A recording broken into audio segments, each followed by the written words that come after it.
is Dr. Traci K. I wanted to invite you to this 21-day meditation challenge for weight loss coming up. And you can check it out.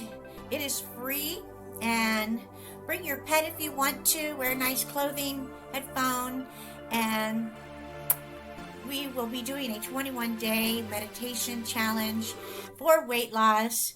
And you'll learn each day some great tips on each area that you can meditate on, and you will get those days. Register now, it's coming up, and I'll see you there. Okay, take care.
Welcome, this is Dr. Traci K. I love you in this place. Welcome back to another spiritual vibe message. And I hope you're doing well. Please take and subscribe to my YouTube channel, Dr. Traci K with an I, and follow me on Facebook at the Working It Out series. And we have groups for the Spiritual Vibration Challenge. Please come in there and join it. You are so welcome and so valued. All those people in there are so much fun and wonderful. You will definitely see some good motivational and uplifting types of spiritual vibe messages there. And I wanted to give another shout out to those who are in that group. Thank you so much. You guys are doing such a great job. And more people keep going in. It's going to grow and grow. I can just see it getting huge. So sharing is caring. So if you're already in the group, you're already subscribing or following, do me a favor and please share with your friends these messages so they can get a good spiritual vibe message too. And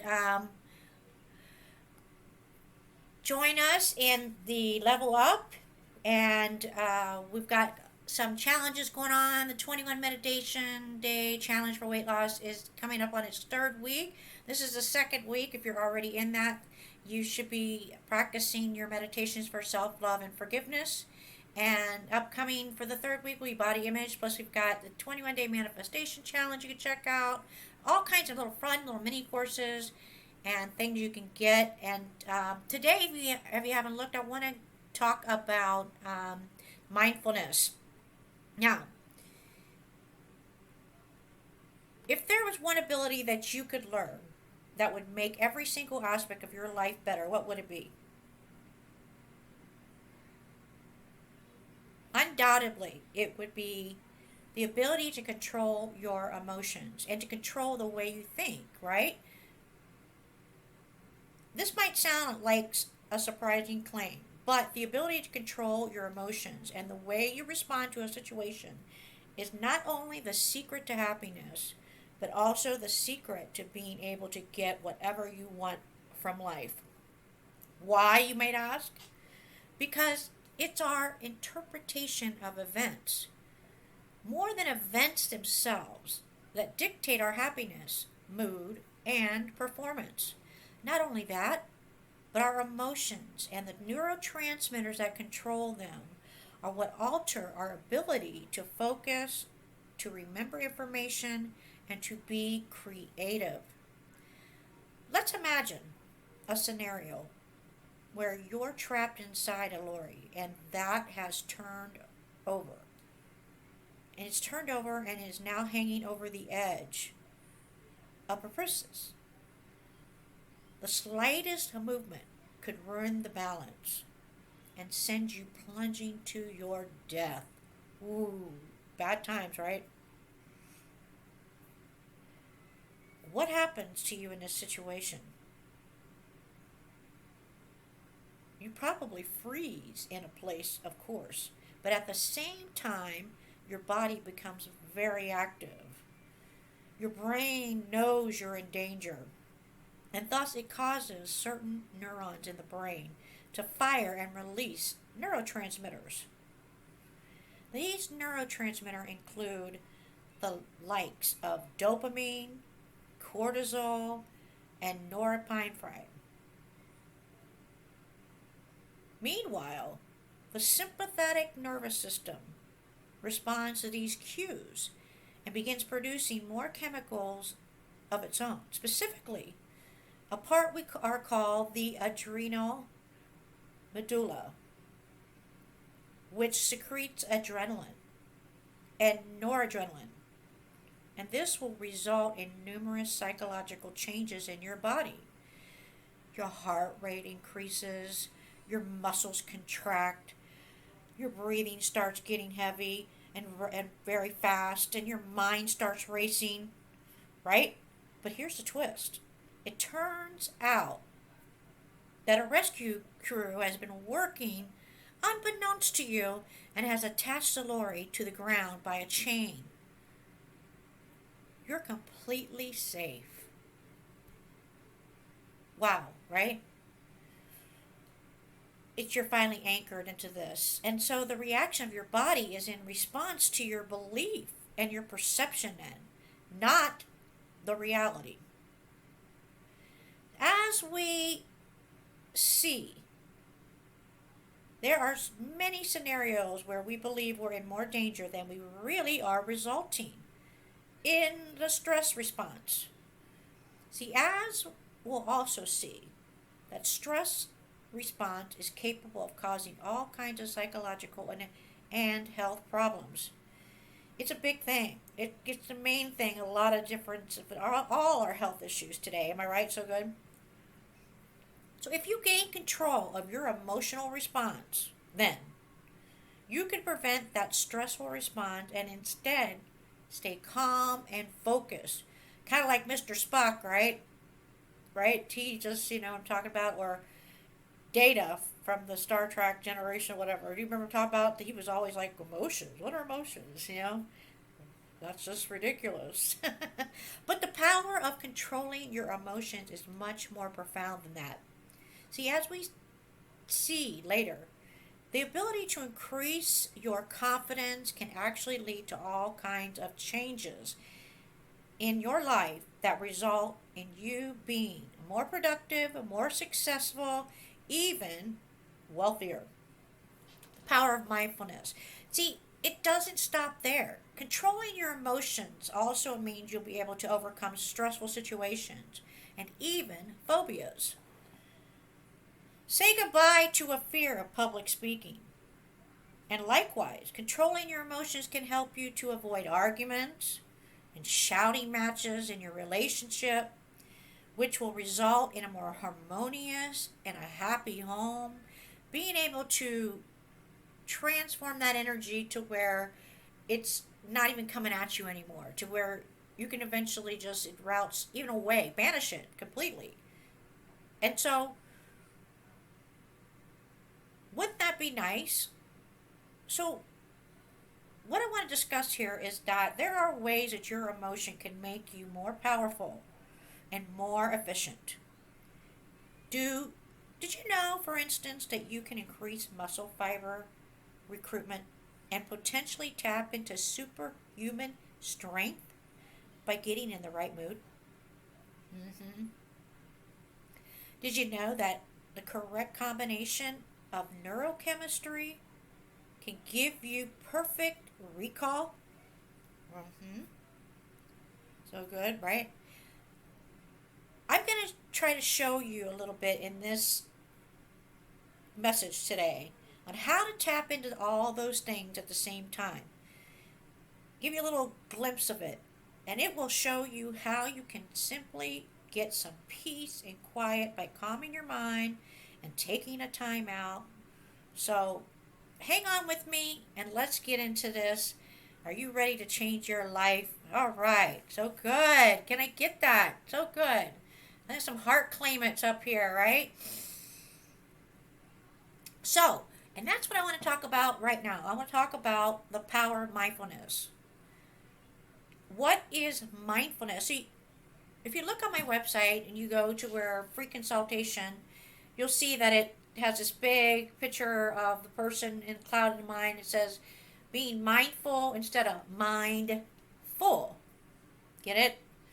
So, if you haven't already checked out the book Power of Mindfulness, go ahead and you got to get that book right now. And I'm going to give you, it's going to give you a lot of information. And so, with your in-kind love donation, you can get that Power of Mindfulness book.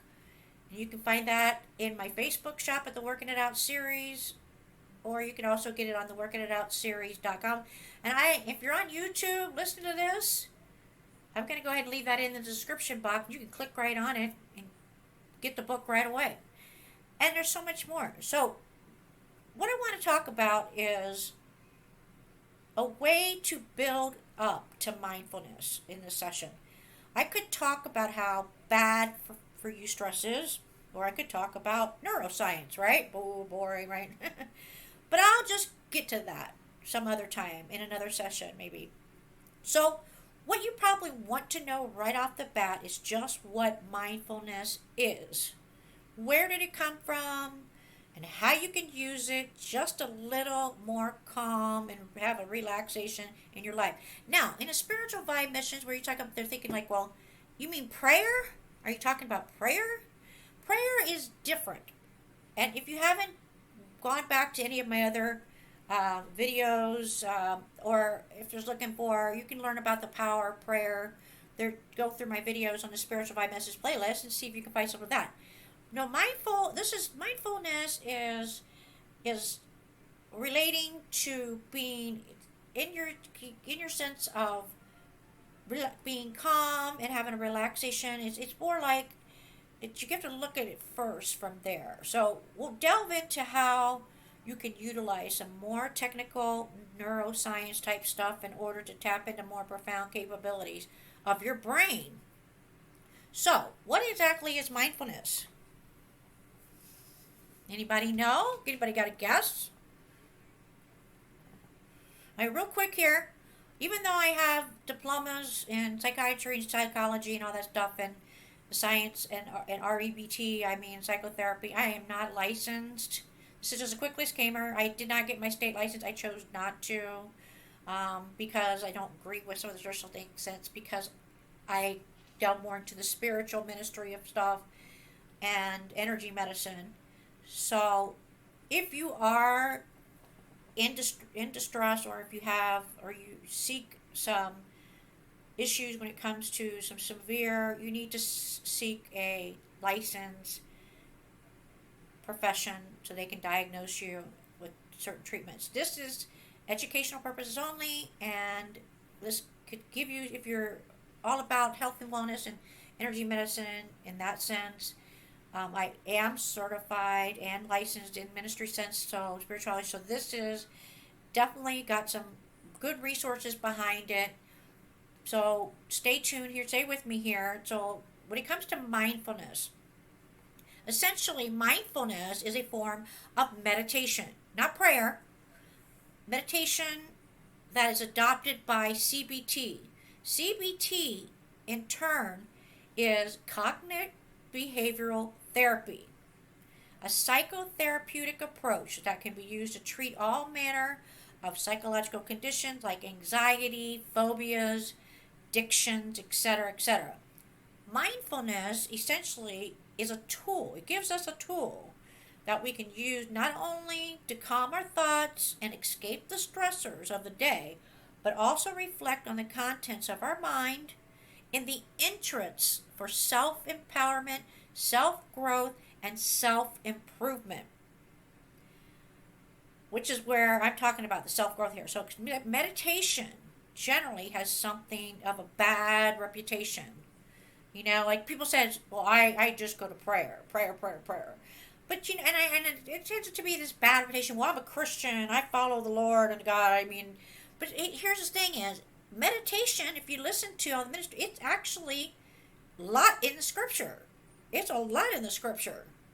And look and see if there's anything in there that says actual prayer. But it's like, this. Let me kind of help you understand. And if you want to learn more about mindfulness versus Christianity, please check out one of my other videos. It's in my Spiritual Vibe Message Challenge on YouTube in the playlist. And click on that video that says spirituality or mindfulness or spirituality versus Christianity. And listen to that, and it'll help you get more of an idea. Because meditation sometimes gets this bad reputation, but not today. Today, it's very, very, very popular. It's even in the ministries of Christianity. It's very big in the ministries because they're trying to make you understand that it has not got a bad reputation. It's actually always been there. So this is to say that a lot of people associate it with religion, or esoteric ideas, and they think that they can't meditate unless they're spiritual. And I'm Christian, right? This can be putting off for someone who doesn't hold any religious beliefs, or who holds beliefs, or doesn't really think that esoteric idea is, ooh, that's the devil, ooh, it's the devil. No. So, but in fact, like I just told you, you can practice meditation whether you are religious or an atheist or spiritual, any way you want. All meditation really is a direct attempt to control your thoughts. It's a healthy thing for your mind, basically. It's a healthy practice. Like when you're exercising your biceps. If you don't exercise your biceps, what happens? You have a hard time lifting. It gets kind of flabby. Well, you know what? Your brain it needs exercise too, right?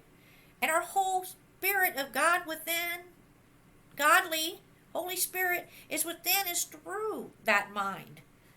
Okay? And mind is very powerful electromagnetic. It's connected to the source. So it's very important that we keep it healthy. And so meditation, it really is. It's helping to control your thoughts and make the content of your mind, and thereby gain some peace. And that's the whole key about anything when it comes to spirituality or Christianity. It's like power of peace and quiet, or at least be able to better understand the contents of your own brain. See, often this means completely slicing all thoughts. Many types of meditation, such as, there are different types, just one thing. There's different types, just like there's different types of prayers. There's transcendental meditation. Instruct you to think about absolutely nothing. And often this is achieved by focusing on your breathing, a mantra, or a physical object like a candle flame. This can be difficult for beginners, though, as they constantly find their mind wandering.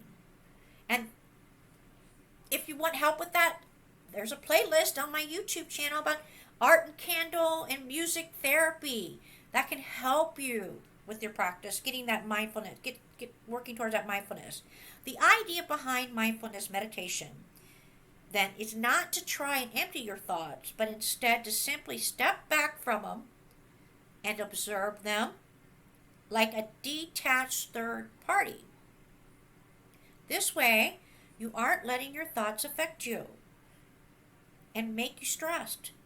But you also aren't going to struggle with not being allowed to think anything.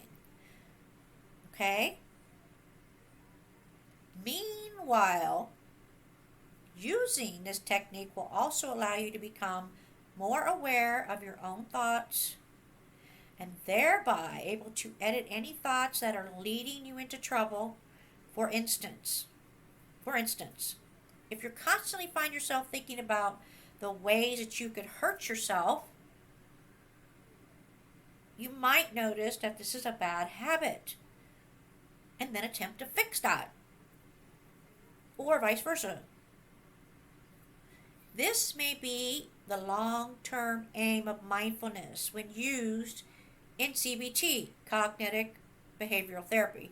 So, in a short term, though, we are simply to use it in order to remove ourselves from our thoughts and emotions so that we can get some calm and thereby recover, ready to tackle the day ahead. The first time you wake up, before you even open your eyes, even breathe that life in and be grateful, because mindfulness is important in daily life. And what I'm trying to explain is mindfulness in daily life. This is what mindfulness refers to in most cases. But it also has been appropriated to mean a lot more. So if mindfulness means being more aware of your thoughts, then it could also be applied outside of meditation and to the way you go about your day. And you will not believe what it can attract too. More positive things in your life. In this case, mindfulness simply means being mindful of what you're focusing on, what you're thinking at any given point. This is useful because very often you'll find that your mind isn't perhaps where it should be. So good, right? Am I getting a claim it hard on that one? Probably knows what I'm talking about, right? Let me give you an example. If you're walking through a beautiful scenic woodland, but you're thinking about work, and as far as your body is concerned, you may as well be at work. In this case, mindfulness can be used simply to make yourself more aware of what you are and to actually focus on what's around you. That means feeling the breeze on your skin, smelling the crisp, beautiful flowers and woodly smells, looking at the beautiful flowers and that fresh smelling air from them, listening to the birds. When you do all that, you will benefit much more from the experience. Likewise, you can use mindfulness to direct your attention to all manner of other things. For example, your physical sensations. Often, we aren't aware of just how we're sitting, how we're standing, or how we're feeling. Take a moment right now to reflect on this. How comfortable are you at this moment right now? Like me, I'm pretty comfortable. I'm in my chair. I'm cross-legged in my yoga mantra position. I'm sitting back, and got my vibrating massage thing behind me, and I'm in comfortable clothes, lightweight, airy. Do a body scan.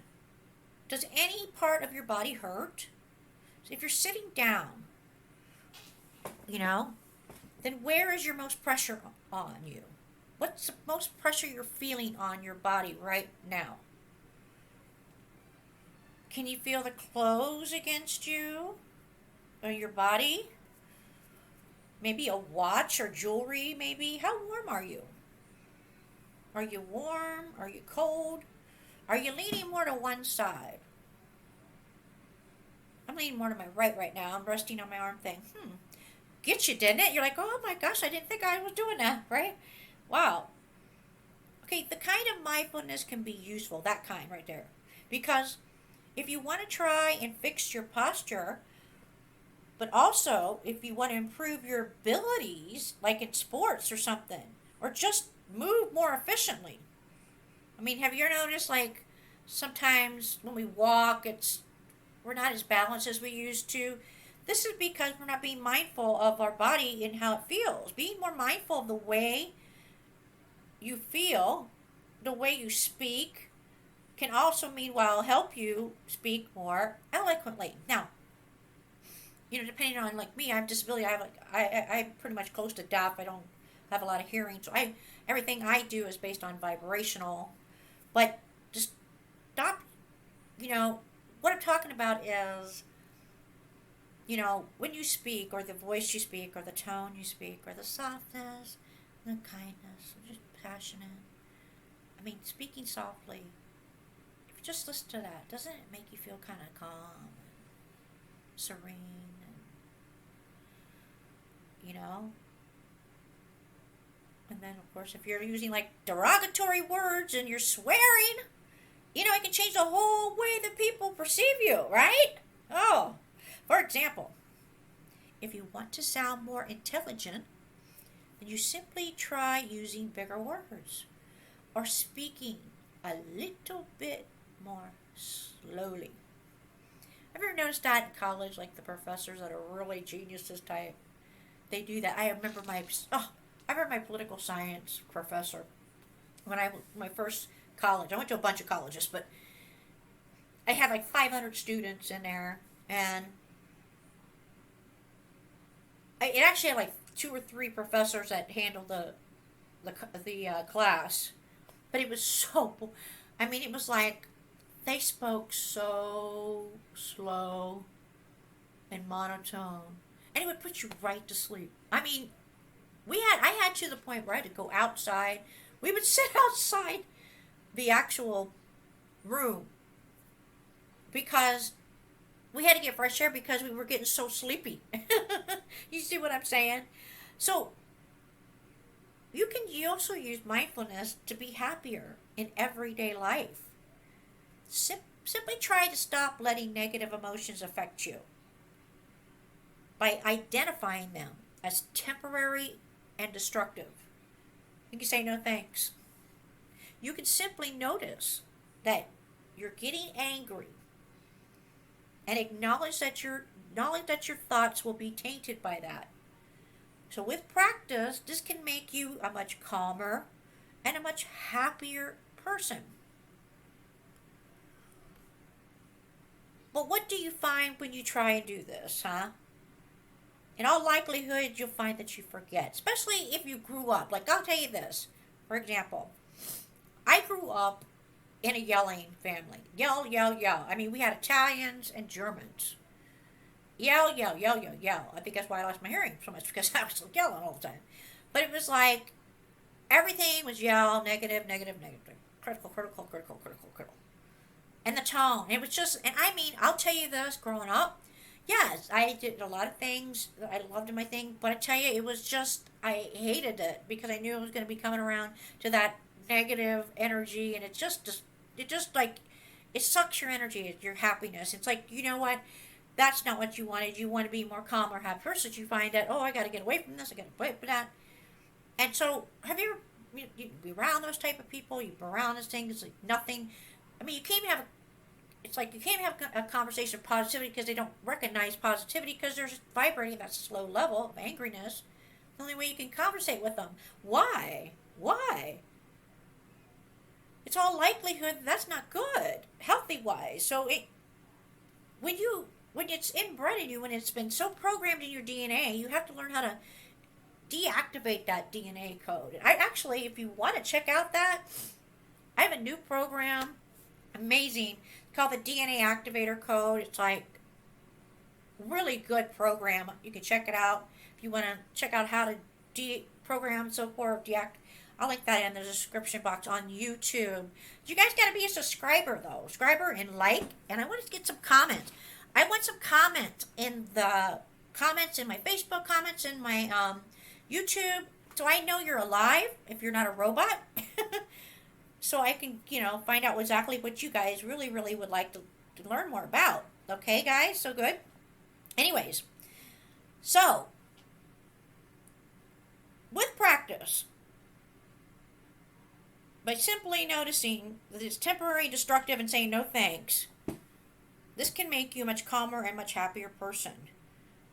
But like I said, you find yourself forgetting about that because you're going around all this stuff. So this is just the same way that you forget to pick up bread when your other half asks you to, or milk.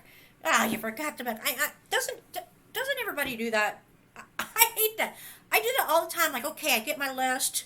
I'm going to the store. I get everything. All right, I got everything. Then I find everybody does this. Come on, you do this. You get home, you're putting everything away in the refrigerator, in the cabinets, and you go, oh my gosh, I can't believe I forgot that. It happens every time, doesn't it?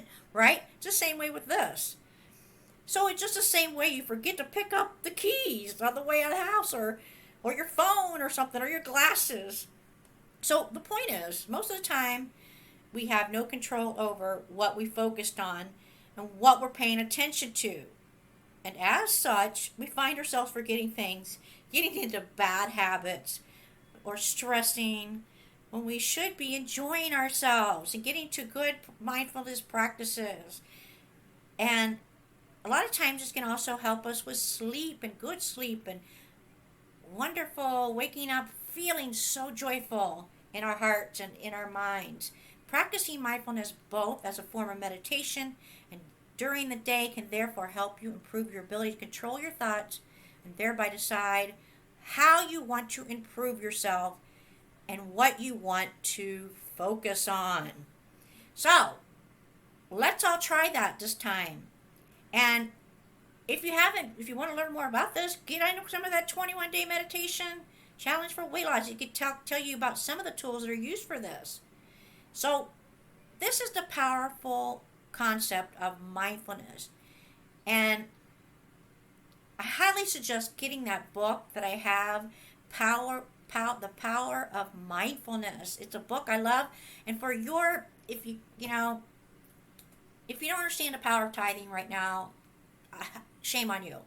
Because this is a reward of sense. And it's something you can have for the rest of your life. And you can share it. It's just, why not invest in yourself? This, with your in-kind donation, this Power of Mindfulness book can really do and help you in so many ways. Plus, some of the programs we have, like the DNA Activator Code, lots of other things you can do in our shop. There's so many in-kind donate books you can get, music programs, meditate. If you want to really, really get help on that, go to the meditation album section in my shop on workingitoutseries.com. So much great music there for certain types of meditations that you might need. For energy medicine with Hertz vibrational medicine, it's excellent for that. So, until then, I hope the Spiritual Vibe messages really gives you an insight and understanding of the powerful of mindfulness and help you to try to learn to practice this starting for your coming week. So practice this using that technique that I'm giving you for mindfulness in your daily life. So before I go, I want to give you something that will help you with that. So it's simple. Right before you go to bed, when one of the good things, if you don't do it, it can help you with, if you take a shower before you go to bed, that helps. Sometimes it depends on the person. If you can't take a shower, then what you need to do is sip on some chamomile tea, or find time to put on your sleep phones, or if you haven't checked out my Bluetooth headbands, they're so cool, really popular in the Traci K Beauty and Fashion Zen Collection.com, the Zen Collection. They've got these they're like these headbands, great for yoga, workouts, and you can Bluetooth. You don't need any plugs in your ear. They're so awesome, and they're so stylish and fashionable. Getting a brain tracker can help you, but set your intentions or listen to something.